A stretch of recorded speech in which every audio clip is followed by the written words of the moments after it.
right, we are out here with a 1961 Aston Martin DB4.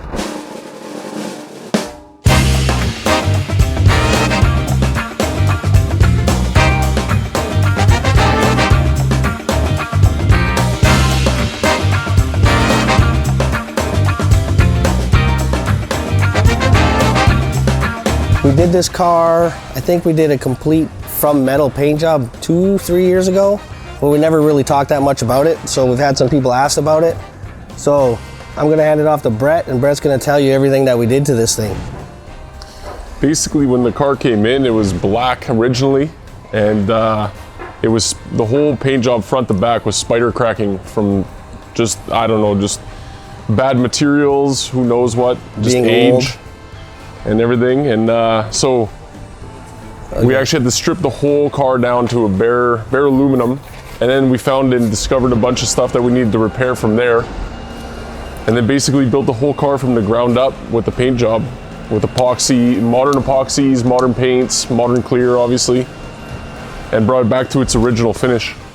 So the big thing behind that was this car was painted black at some point in its lifetime, but it was one of the OG paint to sample cars. So the customer that ordered this car actually ordered it with this Rolls-Royce color on it.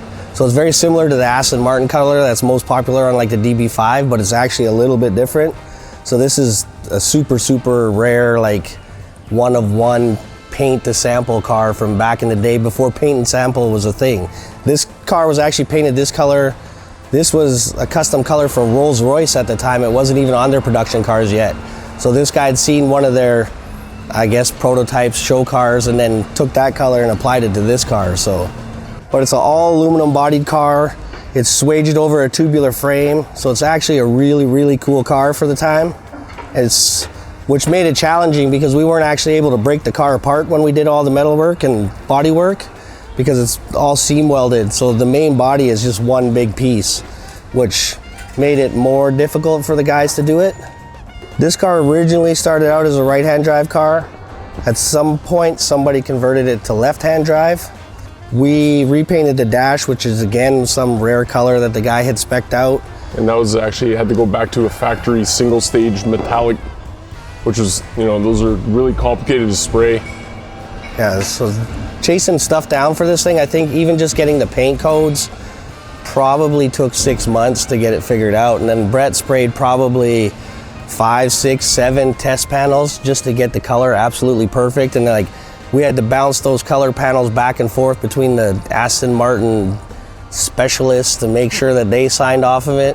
And then ultimately we ended up just custom mixing it to get it perfect. And this color alone, just because of the fine silver metallic, is very tricky to spray in comparison to most colors, because you can get mottling and all sorts of different reactions in the paint, which, and with the shape of this car, made it really complicated to do. So yeah, we've been through the whole car front to back, and yeah, I have a newfound appreciation for Aston Martins, because generally I'm not a huge fan of British cars.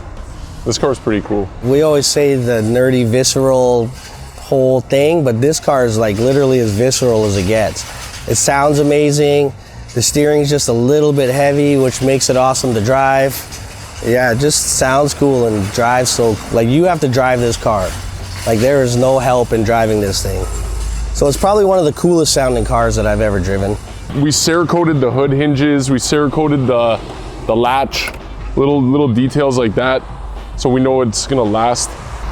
So yeah, this is a monster V6, or V6, straight 6. Is this related to the Jag engine in any way? Because it looks exactly There is some similarities. This engine sounds and responds, is like so responsive in the throttle, it's incredible. So for having SUs on it, it's pretty crisp. This car's been really well sorted. He spent a lot of time on it. And it gives you such a nice feeling, I don't know. Yeah, something about carbureted, like dialed in carburetors just feels so good. Yeah.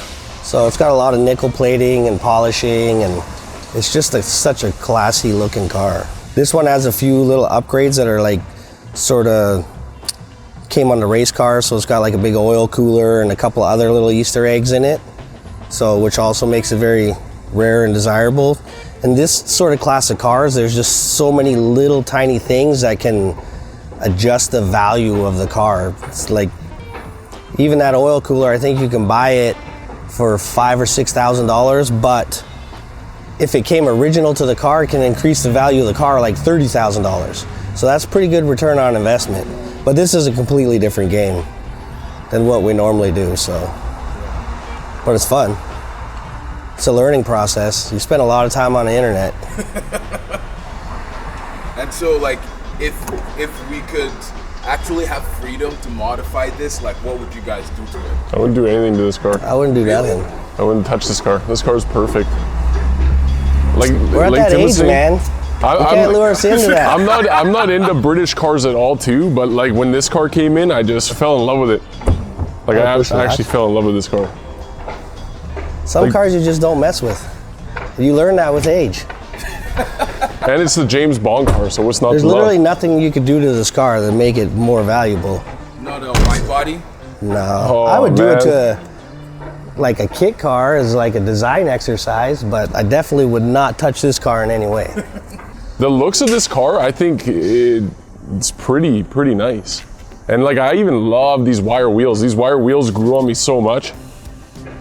Actually, weird side note, I spun these wire wheels to check them for balance, and these are probably one of the straightest wheels I've ever spun on my balancer. Which is crazy, being as they're like hand straightened wire wheels. It's pretty, and they're like 50 years old. Probably more than that, 60 years old, and they're like dead straight. This thing looks like it's about to shoot someone. I think that's why I like it. Was this one ever used in the James Bond movies, or no? Or just No, that's a DB5. Yeah.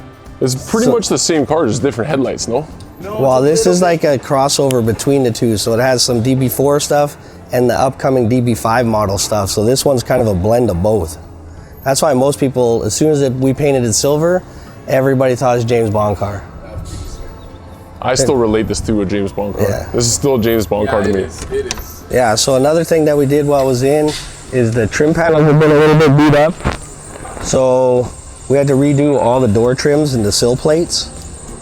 And the significance of that is like you can't buy these parts. So they just come in raw sheet, and then you got to cut out and form all these parts. So Rob did an amazing job of that. I can actually honestly say it's nicer than factory. So Aston Martin guys, we got you if you need it. It's no Honda Civic, but I mean, it's pretty sick still.